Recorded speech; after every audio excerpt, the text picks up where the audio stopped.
a Alessandra Loría, diputada de Restauración Nacional, y también a Víctor Cibaja, que fue justamente el ciudadano Doña Laura que interpuso el recurso electoral ante el Tribunal Supremo de Elecciones.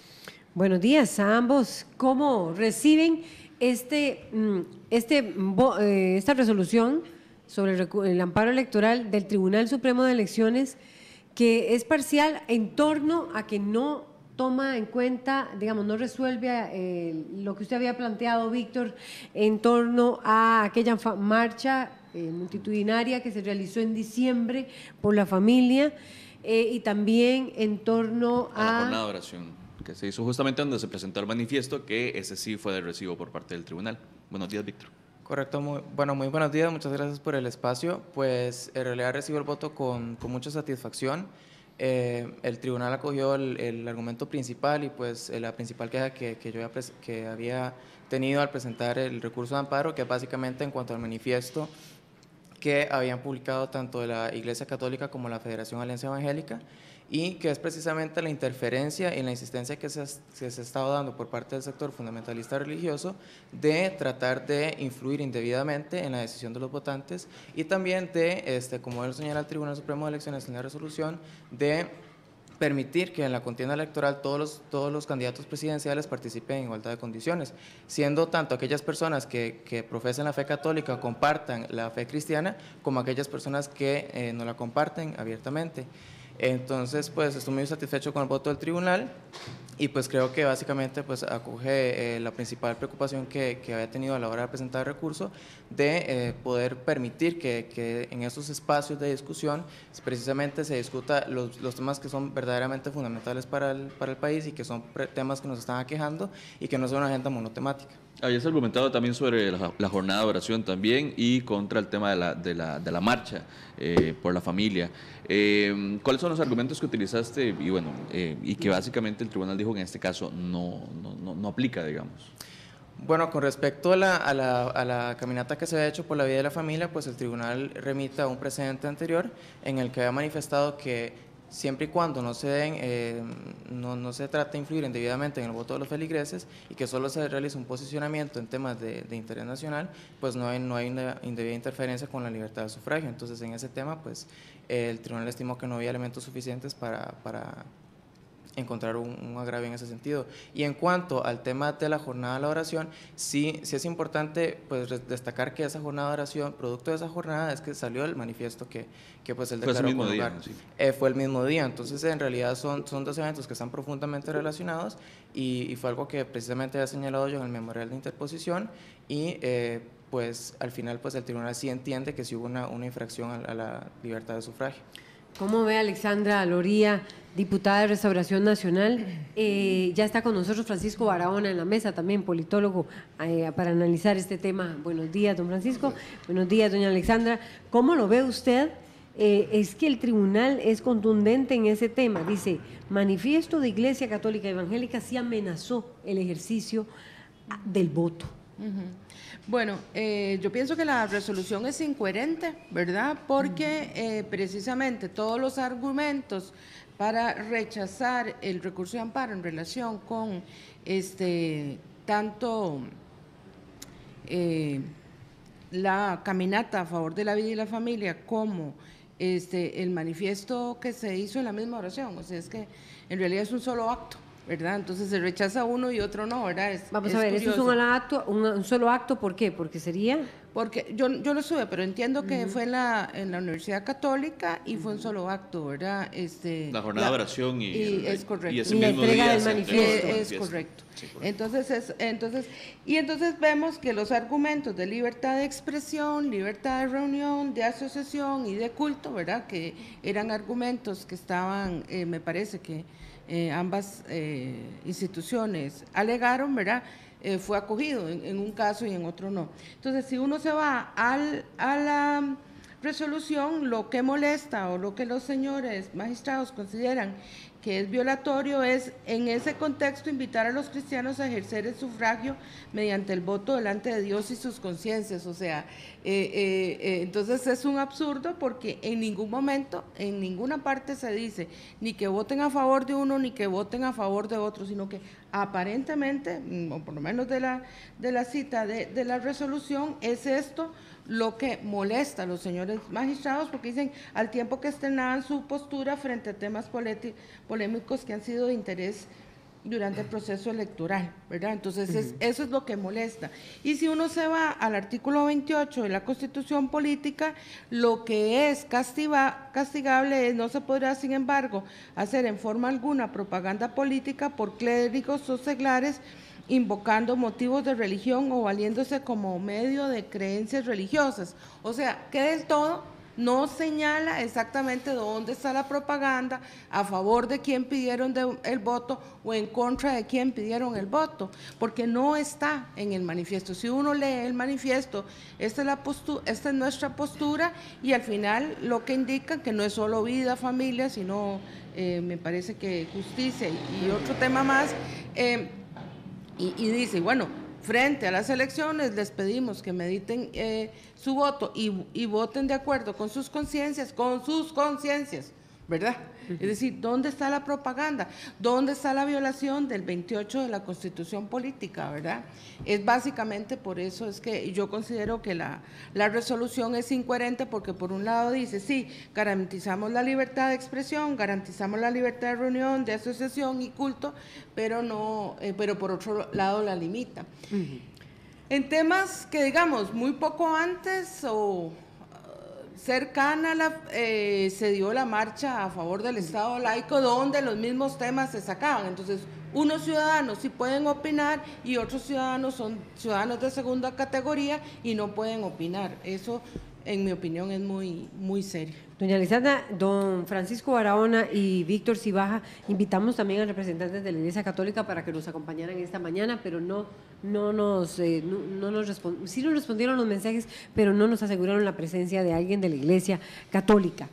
Francisco Barahona, ¿cómo ve usted la resolución? Estaba ahora leyendo un poco lo que era el manifiesto y leí a Alexandra Loría en temas que fueron polémicos en torno a la campaña. ¿Cómo ve usted esta resolución del tribunal? Buenos días, es un placer estar con ustedes, por supuesto con ustedes acá en la mesa.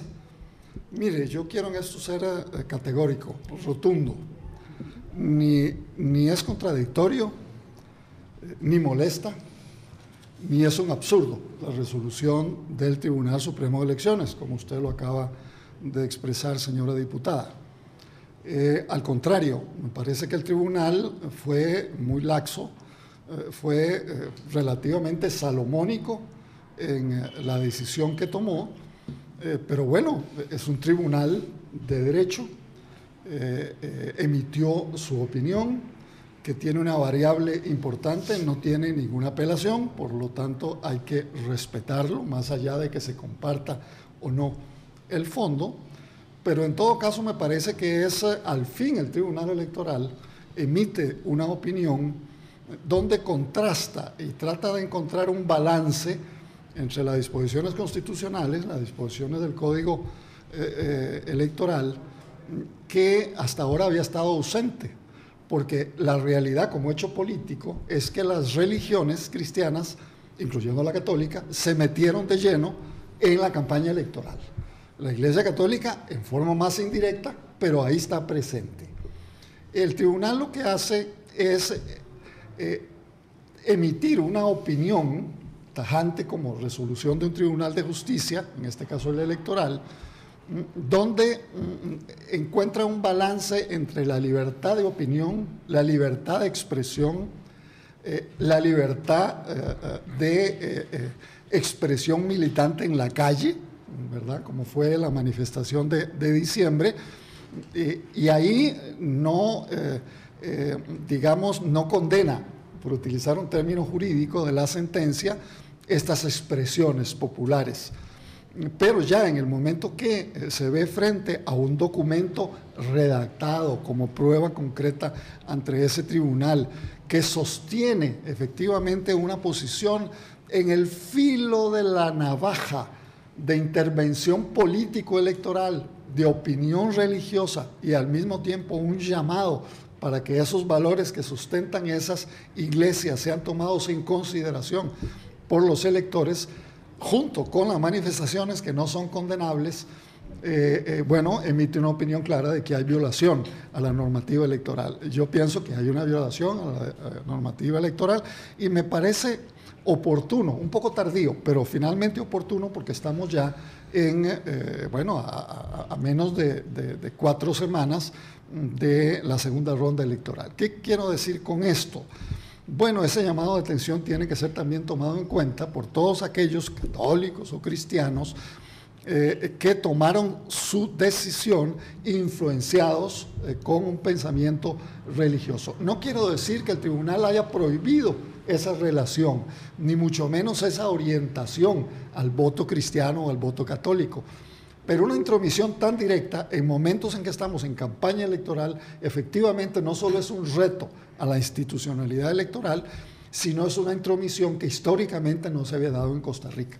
Y como estamos en un proceso donde uno de los candidatos es claramente un hombre, Fabricio, ligado estrechamente a sectores religiosos protestantes, y él mismo ha tenido años de práctica en esa religión, con todo su derecho, y además rodeado de un grupo de personas muy cercanas a esas iglesias cristianas protestantes, bueno, es un llamado de atención, porque él no está participando en un proceso para ser el líder de esas iglesias o de esa conjunción de intereses, incluyendo la Iglesia Católica, sino que si ganara las elecciones sería el presidente de todos los costarricenses.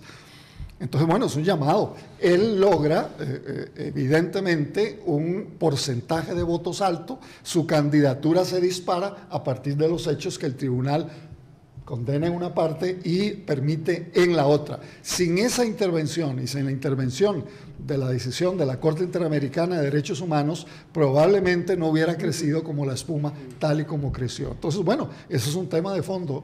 Finalmente, yo como abogado quiero nada más recordar que un fallo de un tribunal de justicia se respeta, aunque obviamente está fácilmente puede ser discutido y no compartido.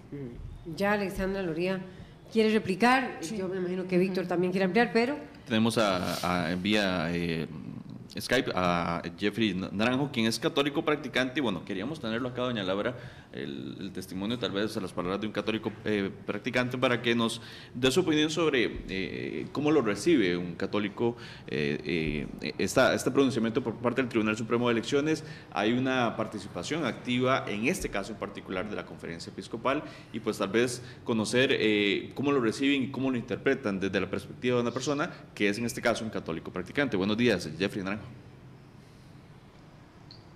Buenos días.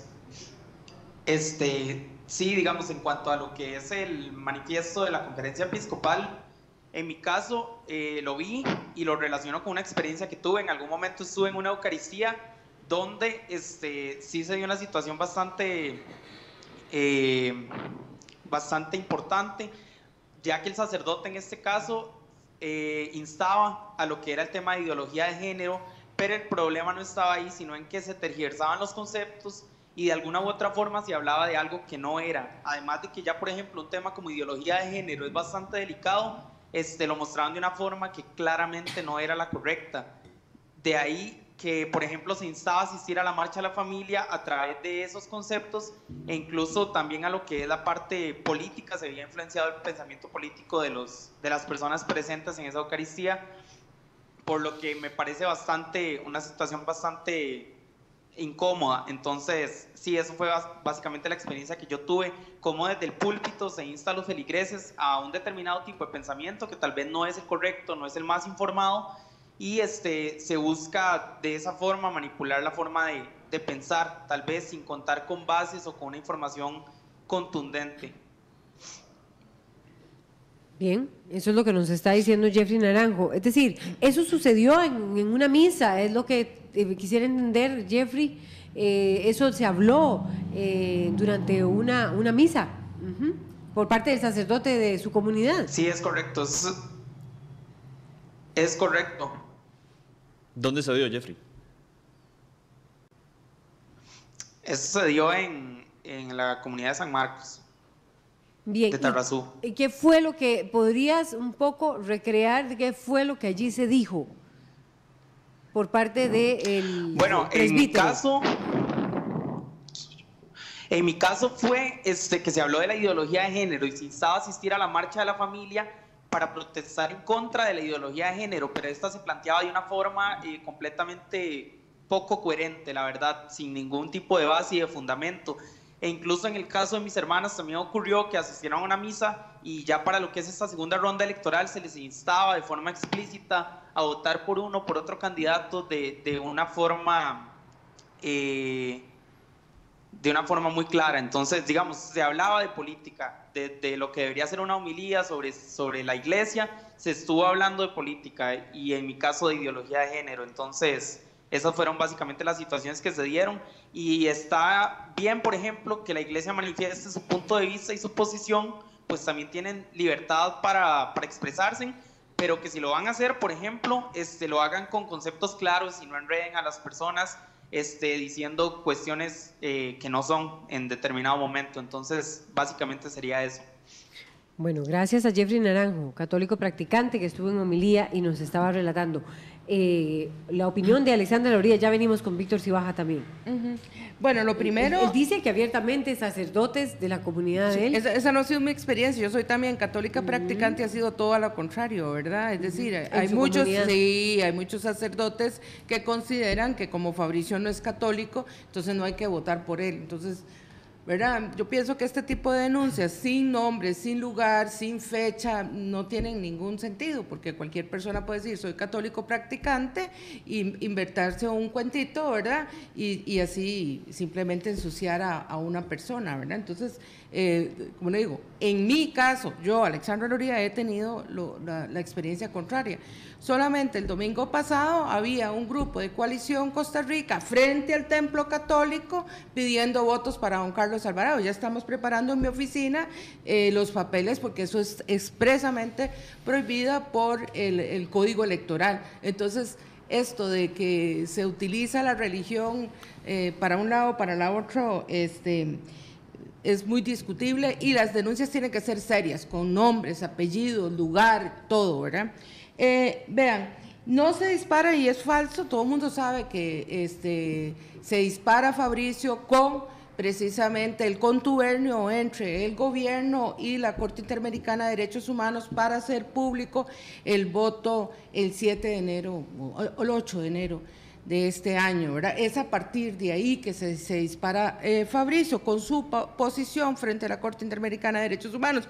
Y este acto que el Tribunal Supremo de Elecciones es 10 días después, ¿verdad? Ya Fabricio se había disparado enormemente por lo menos en las encuestas, ¿verdad? Que a la postre indicaron que efectivamente fue el que obtuvo más votos el primer domingo de febrero. Entonces, segundo, digamos que a mí particularmente lo que me preocupa es que el 28 es muy claro, dice, nadie puede ser perseguido ni por manifestación de sus opiniones ni por acto alguno que no infrinja la ley, ¿verdad? Las acciones privadas que no dañen la moral y el orden público, que no perjudiquen a tercero, están fuera de la acción de la ley. Si nosotros vemos el tema, digamos, vida, que fue un tema que muchísimos periodistas a todos los candidatos preguntaban, ¿verdad? O sea, era un tema puesto en el tapete, en cuanto a aborto, en cuanto a eutanasia, en cuanto a píldora del día después, ¿verdad? Eran preguntas que hacían los medios de comunicación, o sea, no es que la Iglesia Católica, no es que la Alianza Evangélica viene y los pone en el tema. Entonces, todos pueden opinar excepto ellos. Pero sí se abordaron. Todos pueden opinar excepto ellos. Igual, en el tema de uniones entre personas del mismo sexo es una pregunta que todos los periodistas en todos los debates estaban haciendo, o sea, entonces no es un tema que venga y que ponga ellos. Entonces sí me parece a mí que es violatorio de la libertad de expresión el hecho que todo el mundo puede hablar del tema excepto ustedes. Ustedes que son actores relevantes en la sociedad, ustedes no pueden hablar. Y por eso es que yo considero que es de resolución es incoherente porque por un lado dice defender la libertad de expresión, de reunión, de asociación y de culto, y por otro lado sanciona precisamente el ejercicio de la libertad de pensamiento y de expresión. Víctor Silva. Bueno, yo contrario a lo que manifiesta la señora diputada, yo sí creo que el voto es bastante claro en la posición que se tiene respecto a la violación del derecho a la libertad de sufragio, principalmente porque el voto aclara precisamente que no hay una limitación una limitación arbitraria a la libertad de culto, porque establece claramente que el artículo 28 de la Constitución Política sí permite el posicionamiento en cuanto a temas de realidad nacional, pero también señala que es una violación ilegítima, o más bien un ejercicio arbitrario e ilegítimo de ese derecho, el hecho de tratar de influenciar indebidamente en el voto de sus feligreses, invocando motivos religiosos. Entonces, el tribunal consideró que sí es bastante claro en señalar que por una parte existe la posibilidad de las iglesias católicas y de la iglesia evangélica de realizar un posicionamiento en temas de realidad nacional, que lo aclara el propio voto, pero también señala que utilizar esas coyunturas o ese poder para influir indebidamente constituye un ejercicio pues, que no está autorizado por la Constitución Política. E inclusive la Convención Americana sobre Derechos Humanos en el artículo 12 establece precisamente que se permiten limitaciones, se permiten restricciones a la libertad de culto, y son limitaciones que son precisamente permitidas en el derecho internacional de los derechos humanos y que también han sido retomadas por nuestra jurisprudencia constitucional y electoral. Entonces considero que en ese punto no hay incoherencia alguna. Posteriormente, en cuanto a lo que había señalado en la intervención anterior en cuanto a la propaganda, el Tribunal Supremo de Elecciones entiende y de hecho remite a la inspección electoral la determinación de la propaganda electoral, porque el voto precisamente señala que no es relevante en ese momento determinar si hubo o no propaganda. Lo relevante jurídicamente es si una lesión refleja la libertad de sufragio por violación a una prohibición expresa que existe en la Constitución Política en el artículo 28. Entonces son dos cuestiones completamente diferentes que no viene al caso pues tratar de determinar en este momento si hay propaganda o no. Lo importante es si hubo una lesión refleja de la libertad de sufragio, que fue lo que precisamente se tuvo por acreditado. Resumiendo, Francisco Barón. Existe una prohibición expresa en la Constitución de la República de Costa Rica que tiene un contexto histórico. Entonces, esta decisión del tribunal no se puede interpretar solo como la parte final, lo que pasó en diciembre y lo que pasó en enero, incluyendo el documento, sino que tiene que ver con un contexto histórico donde esta misma discusión se profundizó por largos días en la Constituyente de 1949, y justamente de lo que se trataba era que había que sacar a la Iglesia, en ese caso la Iglesia Católica, de una dinámica política donde, con anterioridad a la redacción de la Constitución del 49, la Iglesia Católica había tenido un peso excesivamente importante en la toma de decisiones políticas.